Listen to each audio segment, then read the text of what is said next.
ಈಗ ಬೆಂಗಳೂರಿನಲ್ಲಿ ನಾನು ಬೆಂಗಳೂರು ಮಿನಿಸ್ಟರ್ ಆಗಿದ್ದಾಗ ಎಲ್ಲ ಶಾಸಕರನ್ನೆಲ್ಲ ಕರೆಸಿದ್ದೆ. BJP, ಜನತಾದಳ, ಕಾಂಗ್ರೆಸ್ ಪಾರ್ಟಿ ಎಲ್ಲ ಶಾಸಕರನ್ನೆಲ್ಲ ಕರೆಸಿದ್ದೆ. ಕರೆಸಿ ಬೀದಿ ವ್ಯಾಪಾರಿಗಳ ಬಗ್ಗೆ ಚರ್ಚೆ ಮಾಡಿದ್ದು.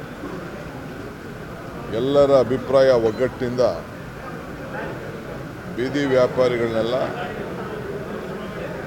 ಎಲ್ಲೆಲ್ಲಿ ಟ್ರಾಫಿಕ್ಕಿಗೆ ತೊಂದರೆ ಆಗ್ತಾಯಿದೆ ಅವ್ರನ್ನೆಲ್ಲ ತೆರವುಗೊಳಿಸಬೇಕು ಅನ್ನೋದು ಎಲ್ಲ ಒಟ್ಟ ಅಭಿಪ್ರಾಯ ಆಗಿತ್ತು. ಮೂರು ಪಕ್ಷದವ್ರದ್ದು ಅಭಿಪ್ರಾಯ ಆಗಿತ್ತು.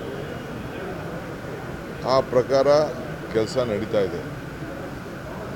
ಆದರೆ ಅವರಿಗೆ ಸೈಡಲ್ಲಿ ಹಾಕೊಳ್ಳಿ ಅಂತ ಹೇಳಿದ್ದೀವಿ.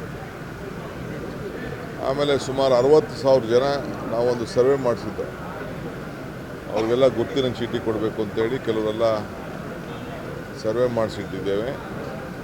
ಒಂದು 30,000 ಜನ ತಳ್ಳೋ ಗಾಡಿಗೆ ವಿವಿಧ ರೀತಿ ವಾಹನಕ್ಕೆಲ್ಲ ಅರ್ಜಿ ಹಾಕ್ಕೊಂಡಿದ್ದಾರೆ. ಅದು ಕೂಡ ಈಗ ಟೆಂಡರ್ ಕರೆದು ಅವ್ರಿಗೆಲ್ಲ ನಾವು ತ್ರಿಚಕ್ರ ವಾಹನಗಳನ್ನು ಕೊಡಲಿಕ್ಕೆ ಆಲ್ರೆಡಿ ಎಲ್ಲ ವಾಹನಗಳನ್ನೆಲ್ಲ ತರಿಸೋದು ನೋಡಿದ್ದೇನೆ. ಸೊ ಅದು ಕೃಷ್ಣ ಬೈರೇಗೌಡರು ಮಾಡ್ತಾರೆ, ಹೇಳಿದ್ದೀನಿ ನಾನು. ಆದಷ್ಟು ಜಲ್ದಿ ಅವ್ರಿಗೆಲ್ಲ ವಾಹನ ಕೊಡಿ ಅಂತ. ನಾವೇನು ನಿಗದಿ ಮಾಡ್ತೀವಿ ರೋಡ್ಗಳು ಅಲ್ಲಿ ಅವ್ರು ಇಟ್ಕೊಳ್ಳಿ. ಅವ್ರಿಗೇನು ನಾವೇನು ಯಾರಿಗೂ ಹೊಟ್ಟೆ ತೊಂದರೆ ಮಾಡಬೇಕು ಅಂತಿಲ್ಲ. ಬೀದಿ ವ್ಯಾಪಾರಿಗಳು ಇರಬೇಕು. ಆದರೆ ಹಂಗಂತ ಮೇಯ್ನ್ ರೋಡಲ್ಲಿ ಹಾಕ್ಕೊಂಡು ಕವರ್ ಹಾಕ್ಕೊಂಡು ಮಾಡೋಕ್ಕೆಲ್ಲ ಆಗಲ್ಲ.